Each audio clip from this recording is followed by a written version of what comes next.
ಜೊತೆಗೆ ಸಿನಿಮಾದ ನಾಯಕಿ ಮಿಲನಾ ಇದ್ದಾರೆ ಹಾಗೂ ಡೈರೆಕ್ಟರ್ ಅಭಿಷೇಕ್ ಶೆಟ್ಟಿ ಇದ್ದಾರೆ. ಬಟ್ ಟಿವಿನ ಏನಾದ್ರು ಅವಮಾನ ಮಾಡಿದ್ರಂತೆ ಯಾಕೆ?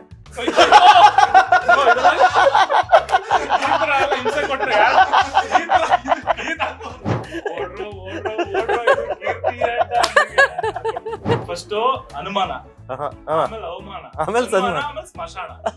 ಎಲ್ಲ ಆಗುತ್ತೆ. ಮೂರಾದ್ಮೇಲೆ ನಾಲ್ಕನೇದು ಬಂದ್ಬಿಟ್ಟು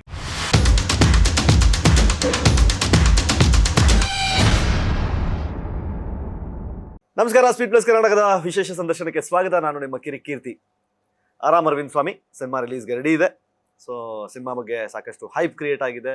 ಸಿನಿಮಾನ ಜನ ಎಕ್ಸ್ಪೆಕ್ಟ್ ಮಾಡ್ತಿದ್ದಾರೆ. ಈ ಸಮಯದಲ್ಲಿ ಸಿನಿಮಾ ಬಗ್ಗೆ ಮಾತಾಡ್ಲಿಕ್ಕೆ ನನ್ನ ಜೊತೆಗೆ ಸಿನಿಮಾದ ನಾಯಕಿ ಮಿಲನಾ ಇದ್ದಾರೆ ಹಾಗೂ ಡೈರೆಕ್ಟರ್ ಅಭಿಷೇಕ್ ಶೆಟ್ಟಿ ಇದ್ದಾರೆ. ನಮಸ್ಕಾರ, ಕಾರ್ಯಕ್ರಮಕ್ಕೆ ಸ್ವಾಗತ. Thank you. ಮಿಲನಾ, ಆರಾಮ? ಆರಾಮ್, ತುಂಬಾ ಆರಾಮು. ಸಿನಿಮಾ ಎಷ್ಟು ಆರಾಮಾಗಿದೆ? ತುಂಬಾ ಆರಾಮಾಗಿದೆ.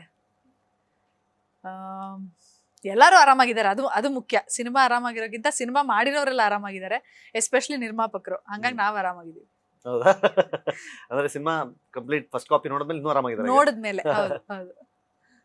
ಹೇಳಿ ಅಭಿಷೇಕ್ ಅವರೇ, ಮದ್ವೆ ಹತ್ರ ಇದ್ದಂಗೆ ಸಿನಿಮಾ ರಿಲೀಸ್ ಆಗ್ತಾ ಇದೆ. ಅದೊಂದು ಡಿಫರೆಂಟ್ ಎಕ್ಸ್ಪೀರಿಯನ್ಸ್ ಆಕ್ಚುಲಿ. ಅಂದ್ರೆ ಎರಡು ಒಟ್ಟೊಟ್ಟಿಗೆ ರಿಲೀಸ್ ಆಗ್ತಾ ಇರೋದು ಒಂಥರ ಯೂನಿಕ್ ಎಕ್ಸ್ಪೀರಿಯನ್ಸ್. ಹುಡುಗಿ ಮನೆಯವರು ಹೇಳಿದ್ರ ಸಿನಿಮಾ ರಿಲೀಸ್ ಆಗೋ ತನಕ ಮದುವೆ ಮಾಡ್ಕೊಳ್ಳಲ್ಲ ಅಂತ?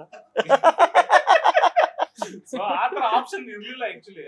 ಅದಕ್ಕೆ 22 ಸಿನಿಮಾ ರಿಲೀಸ್ ಆದ್ಮೇಲೆ 28 ಇಟ್ಕೊಂಡಿರೋದು. ಇಲ್ಲ, ಯಾರೋ ಜ್ಯೋತಿಷಿಗಳು ಹೇಳಿದ್ರು ಆಕ್ಚುಲಿ, ಮದುವೆ ಆದ್ಮೇಲೆ ಟೈಮ್ ಗಜಕೇಸರಿ ಯೋಗ ಬರುತ್ತೆ, ಬ್ಲಾಕ್ ಬಸ್ಟರ್ ಆಗುತ್ತೆ. ಮದುವೆ ಆದ್ಮೇಲೆ ರಿಲೀಸ್ ಮಾಡ್ಬೇಕು ಮತ್ತೆ ಸಿನಿಮಾನ? ಇಲ್ಲ, ಅದೇನಂತಂದ್ರೆ 3 ದಿನ ಪಿಕಪ್ ಟೈಮ್ ಕೊಟ್ಟಿದೀವಿ. ಸೊ 3 ದಿನ ಪಿಕಪ್ ಟೈಮ್, 3 ದಿನ ಆಡಿಯನ್ಸ್ ಗೊತ್ತಾಗ ಟೈಮ್ ಬೇಕಲ್ಲ, ಅದಾದ್ಮೇಲೆ ತಾಳಿ ಕಟ್ತೀನಿ. ಅಂದ್ರೆ ಒಂದ್ ಸ್ವಲ್ಪ ಜನ ಕಮ್ಮಿ ಇದ್ರು ನಾವು ಸಮಾಧಾನವಾಗಿರ್ಬೇಕು. ಅಕಸ್ಮಾತ್ 3 ದಿನ ಆದ್ಮೇಲೆ ಆರಾಮ್ ಅರವಿಂದ್ ಸ್ವಾಮಿ ಸರಪಟಾಕಿ ಇದ್ದಂಗೆ ದೀಪಾವಳಿ ಟೈಮ್ ಹತ್ರ ಬಂದು ಬ್ಯಾಕ್ ಟು ಬ್ಯಾಕ್. ನಂಗೆ ಅರ್ಥ ಆಯ್ತು ಯಾಕೆ ಅನೀಶ್ ಪಂಚಿಂಗ್ ಸ್ಟಾರ್ ಅಂತ ಹೇಳಿದ್ರು. ಇದೇನು ಇಲ್ಲ ಅಲ್ಲ ಅದೇ. ಬಟ್ ಟಿವಿನ ಏನಾದ್ರು ಅವಮಾನ ಮಾಡಿದ್ರಂತೆ ಯಾಕೆ? ಹಿಂಸೆ ಕೊಟ್ರೆ ಯಾರು ಬದುಕ್ತಾರೆ ಸರ್?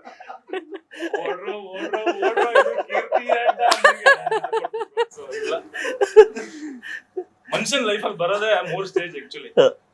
ಫಸ್ಟ್ ಅನುಮಾನ, ಆಮೇಲೆ ಅವಮಾನ, ಆಮೇಲೆ ಸನ್ಮಾನ, ಆಮೇಲೆ ಸ್ಮಶಾನ. ಸೊ ಎಲ್ಲ ಆಗುತ್ತೆ.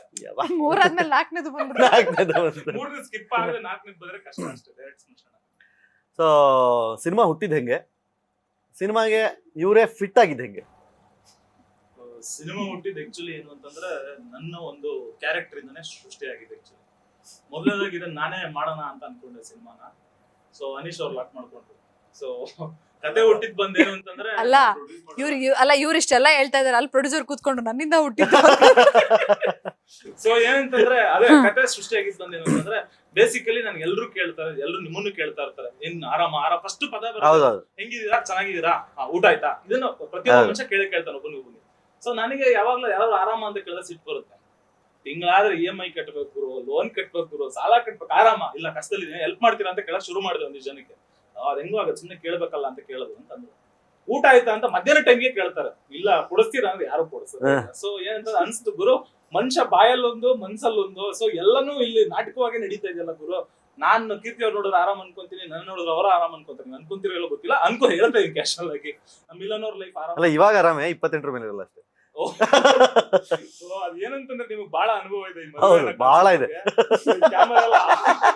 ಕ್ಯಾಮರಾ ಆಫ್ ಆದ್ಮೇಲೆ ಇಬ್ರು ಡಿಫ್ರೆಂಟ್ ಆಗಿ ಮಾತಾಡಿದ್ರೆ ನನಗೂ ನಿಮ್ಗೆ ಸಜೆಷನ್ ಬೇಕು. ಸೊ ತಗೋತೀನಿ. ಸೊ ಅದೇ ಅಲ್ಲಿ ಕತೆ ಸೃಷ್ಟಿಯಾಗಿದ್ದು. ಸೊ ಅದಾದ್ಮೇಲೆ ಏನು ಅಂತಂದ್ರೆ ನನಗೆ ಒಂದ್ ಹಂತ ಬಂದ್ಮೇಲೆ ಈ ಪಾತ್ರಗಳಿಗೆ ನಾನ್ ಫಸ್ಟ್ ಮಾಡ್ಬೇಕು ಅನೀಶ್ ಅವ್ರ ಹತ್ರ ಬಂದು ಹೇಳಿದಾಗ ತುಂಬಾ ಸೀರಿಯಸ್ ಮನುಷ್ಯ ಅಂತ ಅನಿಸ್ತು. ಏನು ಚೆನ್ನಾಗಿದೆ ಕತೆಲ್ಲೊಂದು ನಕ್ಕಿದ್ರು ಬಿಟ್ರೆ ಆಮೇಲೆ ನಕ್ಕು ಮಾತಾಡ್ಸೋದೇ ಇಲ್ಲ ನನ್ನ ಹತ್ರ. ಹೆಂಗೆ ಅಂದ್ರೆ ಅರೇಂಜ್ ಮ್ಯಾರೇಜ್ ತರ ಅವ್ರ ಹುಡುಗರ ಹತ್ರ ಹಂಗೆ. ಸೊ ಅರೇಂಜ್ ಮ್ಯಾರೇಜ್ ತರ ಆಗೋಯ್ತು. ಎಲ್ಲರೂ ನಡೀತಾ ಇದೆ ವ್ಯವಹಾರ, ಬಟ್ ಮಾತಾಡ್ತಾ ಇಲ್ಲ ಚೆನ್ನಾಗಿ. ಸೊ ಅಂದ್ರೆ ನಾನು ವ್ಯವಹಾರ ನೀವೇ ಹೇಳಿದ್ದು, ವ್ಯವಹಾರ ಚೆನ್ನಾಗಿ ನಡೀತಾ ಇದೆ, ಮಾತಾಡ್ತಾ ಇಲ್ಲ ಅಂದ್ರೆ ಅರೇಂಜ್ ಮ್ಯಾರೇಜ್ ತರ ವ್ಯವಹಾರ ಎಲ್ಲ ನಡೀತಾ ಇದೆ, ಬಟ್ ಚೆನ್ನಾಗಿ ಮಾತಾಡ್ತಾ ಇಲ್ಲ. ಆಮೇಲೆ ನಾನೇನ್ ಅನ್ಕೊಂಡೆ, ಗುರು ಇದು ಏನಕ್ಕೆ ಇಷ್ಟು ಮಾಡ್ತಾರ ಕಾಮಿಡಿ ಸಿನಿಮಾ, ಇಷ್ಟೊಂದು ಸ್ಟಿಟ್ ಯಾಕೆ ಈ ವ್ಯಕ್ತಿ ಅಂತ ಅನ್ಕೊಂಡೆ. ದಿನ ಕಳೀತಾ ನೋಡಿದ್ರೆ ನನಗಿಂತ ಕ್ರೇಜಿ, ನನಗಿಂತ ಫನ್ನಿ. ಆಮೇಲೆ ಗೊತ್ತಾಯ್ತು ಅಂದ್ರೆ ಅವ್ರಿಗೆ ಜೆಲ್ ಆಗ್ಬೇಕು, ಇಲ್ಲ ಅಂದ್ರೆ ಆಗಲ್ಲ. ಸೊ ಅದಾದ್ಮೇಲೆ ಇನ್ನ ಇಬ್ರು ಕ್ಯಾರೆಕ್ಟರ್ ಹೀರೋಯಿನ್ ಅಂತ ಬಂತಲ್ಲ, ಮೇನ್ ಇಲ್ಲಿ ಪಾತ್ರಗಳೇ ಗೆಲ್ಲಿಸ್ಬೇಕು ಸಿನಿಮಾನ. ಕತೆ ಬರ್ದಿದೀವಿ, ಡೈಲಾಗ್ ಬರ್ದಿದೀವಿ, ಇದೆಲ್ಲ ಇದೆ, ಜೀವ ಕೊಡುತ್ತೆ. ಅದಾದ್ಮೇಲೆ ಮಿಲನ್ ಅವ್ರ ಹತ್ರ ಹೋದ್ವಿ, ಏನೋ ಒಂದ್ ಮ್ಯಾಚ್ ಆಗಿಲ್ಲ, ಏನು ಅಂತ ನಾನು ಈಗ ಹೇಳಲ್ಲ, ಆದ್ಮೇಲೆ ಹೇಳ್ತೀನಿ. ಸೊ ಸುತ್ತಾಡ್ಕೊಂಡು ಸುಮಾರು ಜನ ಹೀರೋಯಿನ್ ಗಳ ಹತ್ರ ಹೋಯ್ತು. ಅಲ್ಲ ಮಿಲನ ಅವ್ರ ಆದ್ಮೇಲೆ ಮತ್ತೆ ಸುಮಾರು ಜನ ಸುಮಾರು ಜನ ಹತ್ರ ಹೋಯ್ತು. ಬಟ್ ಸಿನಿಮಾಗೆ ಯಾರು ಬೇಕಿತ್ತು? ಮಿಲನ್ ಅವರೇ ಬೇಕಿತ್ತು, ನನಗಲ್ಲ, ಸಿನಿಮಾಗೆ ಬೇಕಿತ್ತು. ಸೊ ಅಗೈನ್ ಇವ್ರ ಹತ್ರನೇ ಬಂತು ಸಿನಿಮಾ. ಅದಾದ್ಮೇಲೆ ಇವ್ರದ್ದು ಯಾರ್ದು ಋತಿಕಾ ಶ್ರೀನಿವಾಸ್ ಅವ್ರದ್ದು ಪ್ರೊಫೈಲ್ ಹುಡುಗರಿಗೆ ತೋರಿಸ್ತಾ ಇದೀನಿ direction department. Sir okay sir ಪರವಾಗಿಲ್ಲ, ಬೇರೆ ನೋಡೋಣ. ಅಲ್ಲೇ ಯಾವ ತೋರಿಸಿದ್ರು ಬೇರೆ ಅಂತಿರೋ, ನಾನು 100% ಹುಡುಗಿ ಮಾಡ್ತಾಳೆ ಕಂಡ್ರು ಅಂತ ನಂಬ್ತಾ ಇಲ್ಲ. ಆಮೇಲೆ ಹೋಗ್ಲಿ ಡೈರೆಕ್ಟ್ ಆಗಿ ಬಂದು ಪರ್ಫಾರ್ಮ್ ಮಾಡ್ತಾಳೆ ನೋಡ್ರು, ಆಮೇಲೆ ನೀವೇ ಫಿಕ್ಸ್ ಆಗಿ. ನಿಮಗೆ ಹಿಂಗಷ್ಟು ಗ್ಯಾರಂಟಿ ಇತ್ತು? ಇಲ್ಲ ಅಂದ್ರೆ ಒಳ್ಳೆ ಪ್ರಶ್ನೆ, ಒಳ್ಳೆ ಪ್ರಶ್ನೆನೇ. ಬಟ್ ಏನಂತಂದ್ರೆ ಕೆಲವೊಂದಕ್ಕೆ ಅದ್ರ ಆನ್ಸರ್ ಇಲ್ಲ. ಸೊ ನಾನು ಪ್ರಿಡಿಕ್ಟ್ ಬಲ್ಲೆ, ಅಂದ್ರೆ ಇವ್ರು ಮಾಡಬಹುದು ಮಾಡಬಾರ್ದು ಅಂತ ಅನ್ಸ್ತು ನನಗೆ. ಪಕ್ಕ ಇವ್ರು ಮಾಡ್ತಾರೆ ಇವ್ರು ಅಂತ ಅನ್ಸ್ತು. ರಿಹರ್ಸಲ್ ಕರೆದ್ ಮಾಡಿಸ್ದೆ. ಹುಡುಗರು ಆಗ್ಲೂ ಸರ್ ಯಾಕೋ ಡೌಟ್ ಅಲ್ಲಿ ಇದೆ ಅಂತಂದ್ರು. ನಿಮ್ ಮಾತ್ ನಾನು ಕೇಳೋದೇ ಇಲ್ಲ. ಮತ್ತೆ ಯಾಕೆ ತೋರಿಸ್ಬೇಕಿತ್ತು? ಕೇಳಲ್ಲ ಅಂದ್ಮೇಲೆ ಯಾಕೆ ತೋರಿಸ್ಬೇಕು? ಸುಮ್ನೆ ಕೇಳೋದು ಅಷ್ಟೇ. ಈಗ ಇವಾಗ ಏನಂದ್ರೆ ಈ ಡೈರೆಕ್ಷನ್ ಡಿಪಾರ್ಟ್ಮೆಂಟ್ ಅಲ್ಲಿ ಬಟ್ಟೆ ಅಂಗಡಿ ಹೋಗ್ಬಿಟ್ಟು ಹೆಂಗಿದೆ ಬಟ್ಟೆ ಅಂದ್ರೆ ಸೂಪರ್ ಸಾರ್ ಅಂತಾರೆ. ಬಟ್ ನಮ್ ಡೈರೆಕ್ಷನ್ ಡಿಪಾರ್ಟ್ಮೆಂಟ್ ಅಲ್ಲಿ ಹಂಗಿಲ್ಲ, ಚೆನ್ನಾಗಿಲ್ಲ ಅಂತ.